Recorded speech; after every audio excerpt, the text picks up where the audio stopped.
Oke, selamat siang semua. Komputernya sudah semua. Kita masuk sama jelaskan sedikit tentang minggu lalu kita presentasi tentang revolusi industri. Jadi sekarang ini kita sudah masuk ke revolusi industri yang keempat atau biasa dibilang dengan revolusi industri 4.0. Itu artinya itu sekarang itu kehidupan manusia itu sudah berkaitan erat dengan teknologi, khususnya itu dengan jaringan atau internet. Sekarang kita jadi sekarang kita sudah masuk ke zaman yang 4.0. Itu artinya itu segala kegiatan manusia itu mulai dibantu atau bahkan ada yang menggantikan. Kalau teman-teman pasti pernah dengar itu ada yang namanya itu kecerdasan buatan atau AI atau kita biasa juga dibilang dengan KA, kecerdasan artifisial. Nah, banyak sekali kecerdasan artifisial selain yang kalian tahu secara umum dari ChatGPT, ada Meta AI, kayak gitu. Ada banyak sekali yang kita bisa buat untuk bikin gambar, kita bisa buat untuk bikin video, lagu dan lain sebagainya. Jadi sekarang tugasnya kalian itu untuk cari informasi tentang situs-situs lain apa saja yang ada dalam komputer, kemudian nanti kita presentasikan satu-satu. Jadi setiap orangnya kuasai materi atau kuasai situs AI yang kalian cari. Silakan dimulai, di tekstur kemudian. Contoh satu kasih contoh.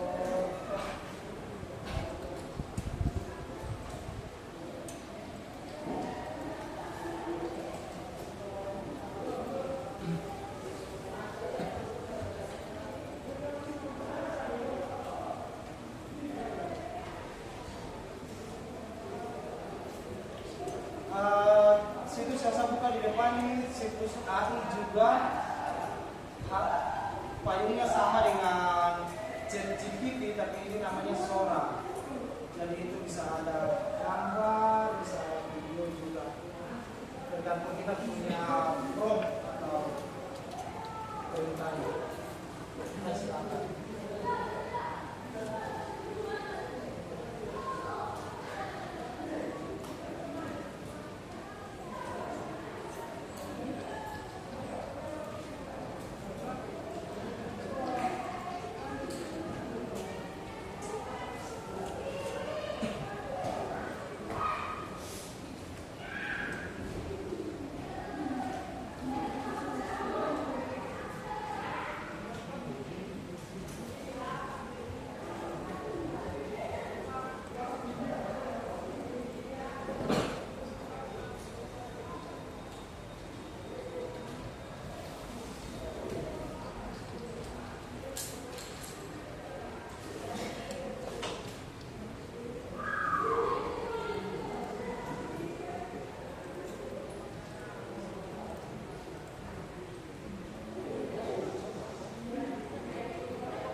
Siap?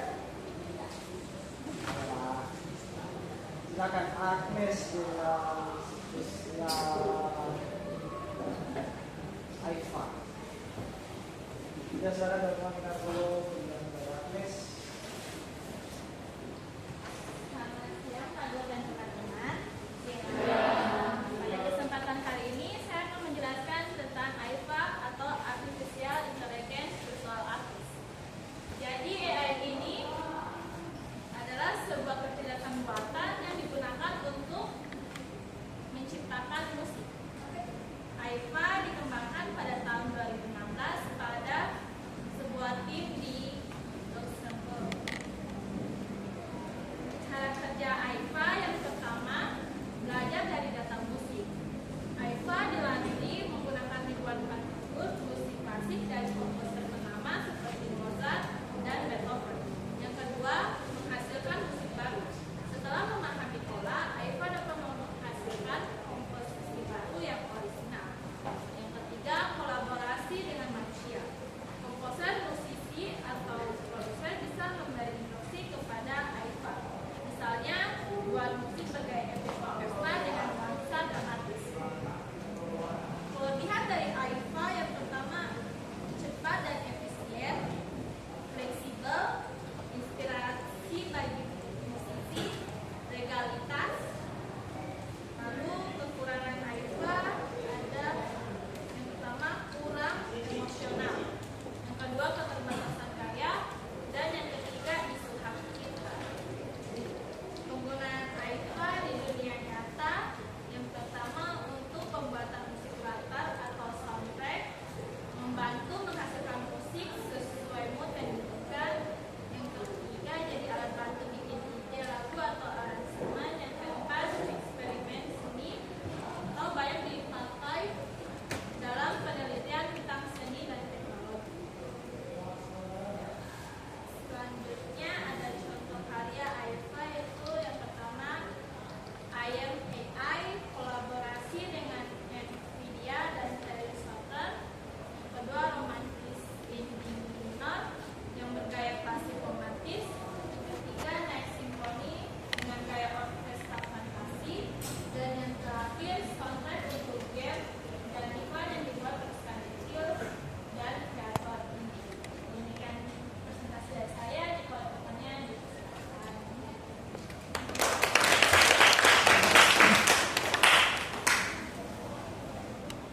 Ya, ada yang bertanya tentang AIVA.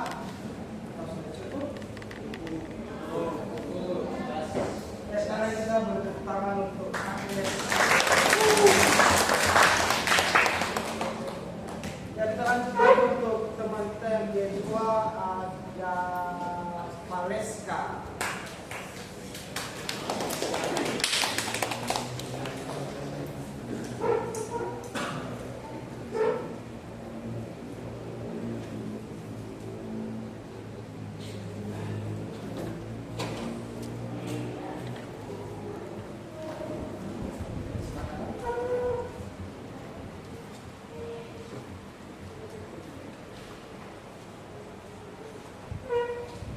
Selamat siang teman-teman.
edit, erase, dan ada yang untuk mengubah atau menghapus objek dengan instruksi teks. Lalu ada background remover, itu menghapus latar belakang secara instan. Lalu ada bits untuk video, itu menyinkronkan musik dengan klip video secara otomatis. Lalu ada fitur tambahan premium, itu ada bentuk AI otomatis menyesuaikan warna dan font sesuai identitas merek. Lalu ada translate AI dan kembangkan desain ke berbagai bahasa, serta ada AI powered template, yaitu rekomendasi template berdasarkan deskripsi kebutuhan. Kelebihannya sendiri itu mudah digunakan atau user friendly, mempercepat pembuatan desain, memiliki ribuan template dan aset visual, hasil terlihat profesional walau dikerjakan pemula, bisa digunakan di berbagai perangkat, PC, laptop, atau smartphone, serta mendukung kerja tim secara kolaboratif. Untuk kekurangannya sendiri, itu beberapa fitur hanya tersedia di kantor Pro atau berbayar. Lalu kedua, tidak semua hasil AI sesuai ekspektasi, tetap perlu revisi manual. Lalu membutuhkan koneksi internet stabil. Lalu resikonya kurang originalitas karena penggunaan template massal, serta AI kadang menghasilkan gambar yang tidak realistis atau bias. Contoh penggunaan Canva AI dalam pendidikan itu membuat presentasi otomatis dengan Magic Design, membuat poster lomba sekolah dengan AI generated image, menulis ringkasan materi dengan Magic Write, serta mendesain infografis untuk pelajar. Untuk contoh penggunaan Canva AI pada bisnis, itu mendesain katalog produk instan, membuat konten promosi Instagram dengan Magic Write, lalu ada mendesain logo sederhana dengan AI assisted template, serta membuat poster event promosi toko. Dampak positifnya itu meningkatkan kreativitas penggunaan awam, mempercepat alur kerja tim kreatif, membantu UMKM bersaing di era digital, memberi peluang baru bagi pendidikan berbasis teknologi, serta menjadi tempat jembatan antara teknologi AI dengan dunia desain. Lalu untuk tantangan dan risikonya sendiri, potensi penyalahgunaan AI untuk konten yang plagiat, lalu kualitas hasil tergantung input pengguna, lalu desainnya cenderung seragam dan banyak pengguna memakai template yang sama, serta tantangan etika dalam penggunaan gambar AI generatif. Kesimpulannya, Canva AI adalah inovasi penting dalam dunia desain digital, mempermudah siapa saja untuk berkarya dengan cepat, praktis, dan efisien, memberikan manfaat luas bagi pendidikan, bisnis, dan industri kreatif, serta meski memiliki keterbatasan, Canva AI tetap menjadi solusi modern yang relevan di era digital. Sekian dari saya.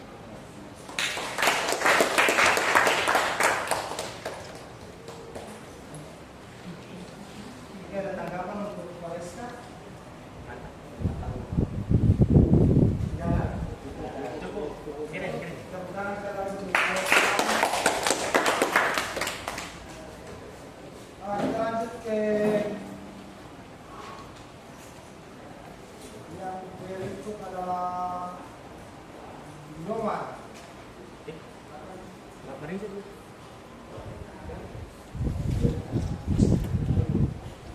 Dari C dulu. Dari C, silakan.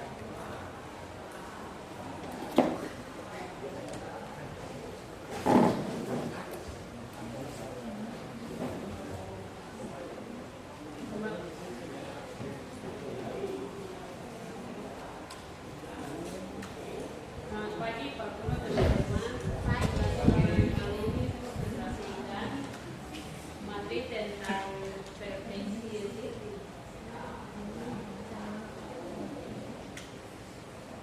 Perplexity adalah sebuah ukuran yang sering diabaikan namun sangat penting dan berfungsi untuk menentukan seberapa banyak model dapat memverifikasi kata-kata berikut adalah sebuah teks.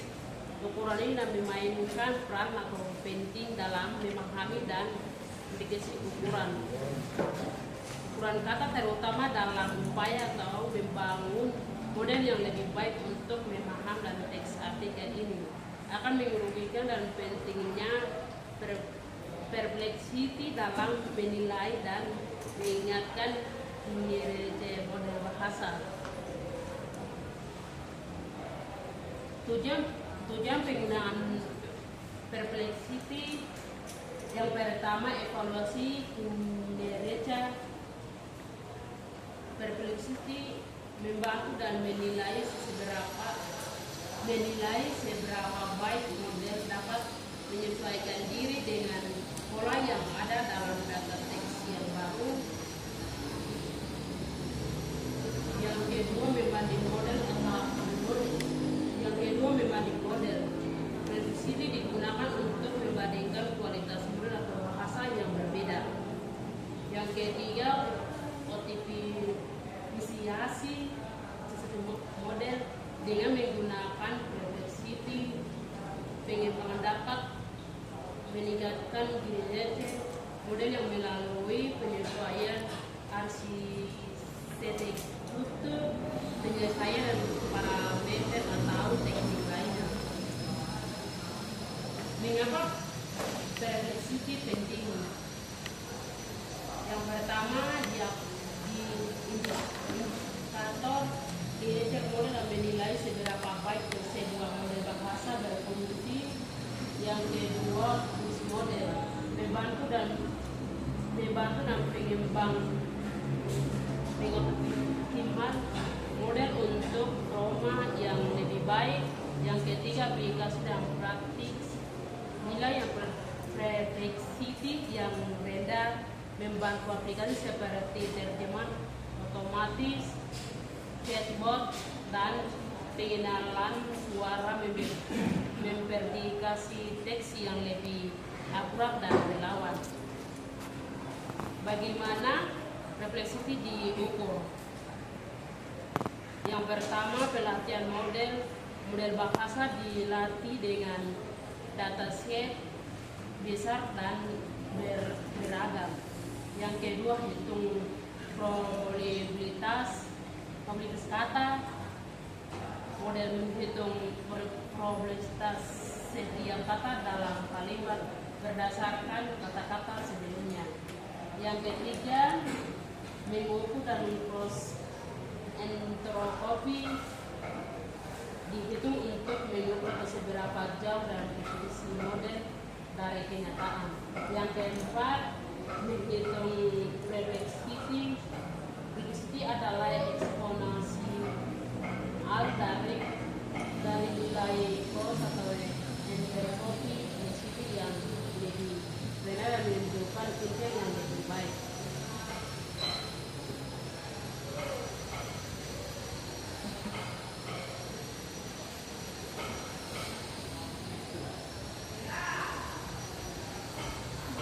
Oke, dan terima kasih.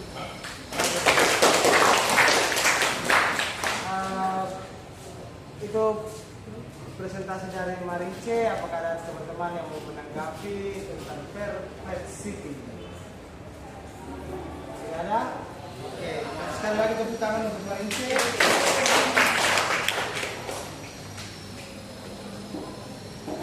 Oke, jadi sekarang saya ambil kesimpulan atau secara garis besar saya jelaskan tentang AI yang sudah dijelaskan sama teman-teman tadi. Yang pertama sekali kita tentang IFA dari Agnes Maderi tadi. Jadi IFA itu AI untuk proses pembuatan musik. Jadi kalau sebelum adanya AI itu kita buat musik sendiri dengan composing dan sebagainya. Sekarang itu kita tinggal bikin lirik saja. Habis itu lirik juga kita bisa cari dari ChatGPT. Kita tinggal paste saja di sini, kita bisa bikin dia punya genrenya apa. Di sini kita bisa lihat ada musiknya, kita misalnya pakai violin atau tidak piano, kemudian suaranya bisa suara laki-laki, suara perempuan, kayak gitu kita tinggal buat saja lagunya langsung jadi. Jadi suatu hal yang sangat membantu atau mungkin malah merugikan manusia penggunaan AI ini. Kemudian yang berikutnya lagi tuh kayak Canva. Nah, Canva itu kita sudah tanpa kita harus desain, kita bisa desain melalui Canva langsung secara otomatis. Yang penting kita masukkan prompt atau kita masukkan perintahnya dengan baik. Yang terakhir lagi tuh ada Perplexity dari Marice tadi. Jadi hampir sama kayak ChatGPT. Perplexity itu masuk ke dalam, kalau teman-teman tahu itu mesin learning. Kalau sebelumnya kita tahu Google itu mesin pencarian, kalau ini tuh mesin belajar. Jadi semua apa yang kita tanyakan saat ini nanti suatu saat itu akan ditanyakan oleh orang lain, nanti diambil ilmunya dari situ lagi. Jadi misalnya kayak sebelumnya Yeri tanya tentang bagaimana cara membuat nasi goreng. Nah, setelah dijawab, jawabannya itu diambil dari mungkin sebelumnya itu ada Elvin ada masukan menu nasi goreng, mungkin Marcel ada masukan bagaimana cara memasak nasi goreng. Jadi bentuknya itu open source, diambil dari seluruh pelajaran-pelajaran yang ada di dunia, kemudian nanti dijawab ke sekolah. Oke, itu saja untuk hari ini kita belajar tentang AI. Jadi AI itu fungsinya itu pokoknya bisa mempermudah pekerjaan manusia, bahkan bisa juga menggantikan pekerjaan manusia. Itu saja, sekian, nanti kita ketemu lagi minggu depan. Terima kasih.